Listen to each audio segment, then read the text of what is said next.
Minggu 18 Desember 2022. Eh, udah menjelang akhir tahun ya, udah menjelang Natal dan menjelang memasuki tahun yang baru. Tetapi di tahun ini masih banyak banget mimpi yang belum tercapai. Bukan mimpi, bukan ambisi, lebih ke target ya, target-target yang belum tercapai. Namun sebagaimana dinamisnya kehidupan, target-target tersebut juga akan berlangsung dinamis, dapat berubah setiap waktu, setiap saat, dan dapat pula diundur target-target tersebut dapat disesuaikan dengan keadaan. Akhirnya ya memutuskan untuk banyak dari target-target tersebut yang akan dicoba untuk dicapai di tahun depan, di tahun 2023. Seperti itu. Kali ini aku mau setelah hari-hari ini menjelang akhir tahun, aku banyak beberes rumah, salah bukan rumah sih, kosong ya, beberes kosan, kamar. Selain membuang barang-barang yang tidak berguna, bukan tidak berguna, lebih tepatnya barang-barang recyclable yang aku banyak simpan, karena kebetulan aku memiliki uh, apa ya, ketidaknormalan dalam arti suka menyimpan botol bekas. Setiap kali barang-barang yang sudah tidak terpakai, aku akan tetap menyimpannya, dengan lebih tepatnya untuk mengumpulkannya supaya untuk segera digunakan oleh orang yang mampu menggunakannya dengan baik, entah di recycle atau reuse. Uh, Cuma di 2022 ini aku lebih paham bahwa reduce pollution itu lebih penting daripada recycle atau uh, bentuk reuse-nya gitu. Karena mereuse dari yang sebelumnya tidak sampah menjadi hal-hal yang tidak terlalu menyampah, atau merecycle itu tetap membutuhkan energi juga. Sedangkan kalau misalnya reduce, kita nggak perlu dari awal, kita nggak perlu menciptakan sampah itu gitu. Nah, setelah beres-beres, masih banyak yang belum selesai beres, terutama mengenai baju-baju bekas.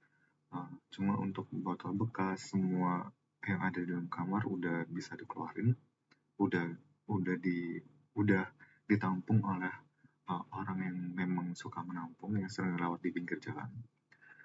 Uh, aku sempat membereskan kulkas komunal bersama, tetapi ya sebagaimana kulkas kosan yang tidak ada yang ngurus, banyak banget makanan-makanan busuk yang masih disimpan oleh penghuninya. Dan ya, untuk kesekian kalinya aku serasa menjadi orang yang jahat yang membawa makanan-makanan yang telah berjamur dan busuk tersebut. Lebih ke ini ya, memilah mana yang barang yang masih bisa disimpan di dalam kulkas, entah siapapun itu milik siapa, sama barang-barang yang sudah tidak bisa disimpan di kulkas.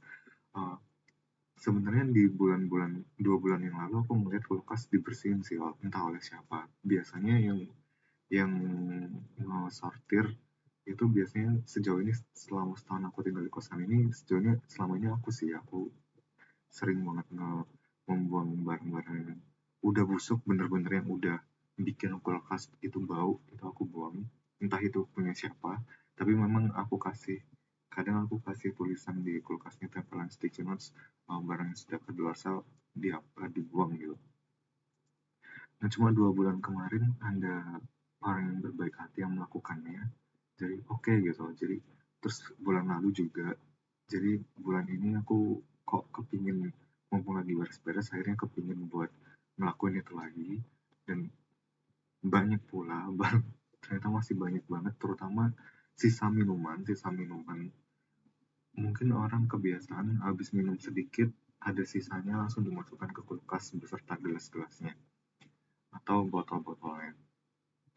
Itu jorok banget sih aslinya, karena kenapa nggak langsung dihabisin, atau kalaupun ternyata dimasukkan kulkas, dihabisin keesokan harinya, nggak nyampe berminggu-minggu di dalam kulkas dan akhirnya membusuk gitu. Cuma ya udah, setiap orang memiliki kebiasaan yang berbeda. Terus selain itu ada juga yang sampah banyak adalah sampah sayuran dan buah-buahan yang sudah sampai berjamur. kemudian ada barang-barang, bukan makanan-makanan yang emang bisa disimpan tahan lama di kulkas seperti cake atau roti, cuma ya sudah sudah berjamur di banyak bagian, ya nggak tahu lah sengaja atau enggak. Serta kebanyakan yang disimpan akhirnya adalah kosmetik, makeup atau skincare ya, disimpan di kulkas. Cuma kalau itu kan tidak bisa dipilah, nggak bisa disortir kecuali orang yang punya ya, karena ya aku juga nggak ngerti ini uh, sudah layak dibuang atau enggak. Jadi ya udahlah, itu dikumpulin di satu tempat supaya nggak tercecer di mana-mana. Nah, kalau pas beresin kulkas ini aku akhirnya sadar masih ada makanan frozen dimasukkan ke kulkas yang es, oleh-oleh dari seorang teman, durian Medan, durian ucok, dan ini udah dari bulan Agustus dan belum dibuka-buka sampai sekarang. Ah, terus aku tanya sama teman-temanku yang aslinya, temanku ini dia ngasih buat ke kami, saya dan dua orang teman yang lain. Cuma dua orang yang lain ini kami jarang memiliki waktu yang pas untuk bertemu bersama, jadi membuka oleh-oleh yang jadi satu loyang itu bersama, jadi akhirnya selalu teronggok di kulkas sampai sekarang di bulan Desember, berarti Agustus, September, iya Agustus, mungkin September awal kali ya, September, Oktober, November, Desember, 4 bulan di dalam kulkas dan tidak tersentuh sama sekali, tidak terjamah.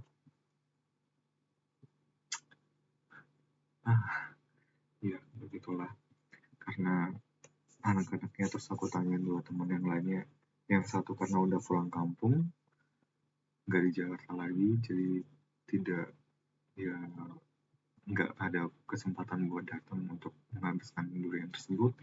Lalu satu lagi teman nggak, emang nggak terlalu suka mungkin dengan durian, entahlah. Jadi akhirnya aku harus menghabiskan durian yang frozen itu sendiri. Terus sempat googling sih apakah bisa dimakan setelah berbulan-bulan di kulkas.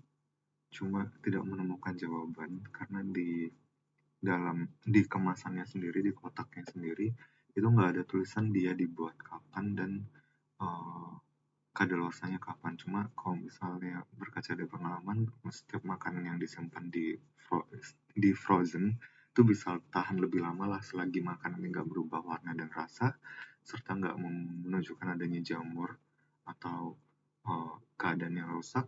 Ya sejauh itu, uh, menurut pengalaman pribadi yaitu it's okay untuk dimakan ya lah ya. Nah ini aku makan.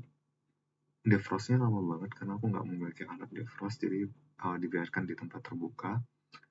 Uh, Cuma ya sekarang masih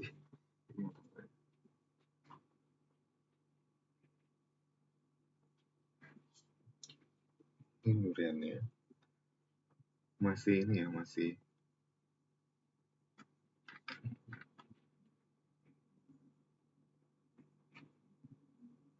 bau duriannya masih enak, baunya masih kecium, enak dimakan. Durian ucok Medan ya, ini yang pakai biji ya, masih ada bijinya. Aku udah coba satu pas masih beres dan masih ada tekstur es, jadi kayak semacam es krim durian, dan ini masih enak sih, masih bisa dimakan, masih bisa dimakan, masih enak. Aku pakai sendok karena emang ini es ya, teksturnya es banget, bukan tekstur durian.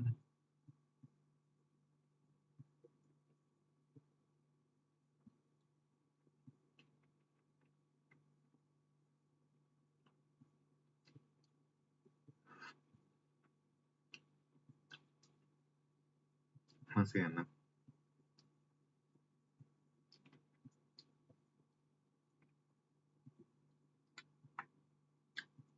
Jadi kesimpulannya mungkin kalau misalnya makan durian Medan ini, durian ucok Medan, dan langsung disimpan di frozen kulkas sampai berbulan-bulan, mungkin masih bisa dimakan. Sejauh ini tidak ada uh, nggak ada efek samping tertentu seperti sakit perut atau apa. Semoga tidak ada masalah. Jadi aku akan menghabiskan ini. Thank you. Selamat akhir tahun.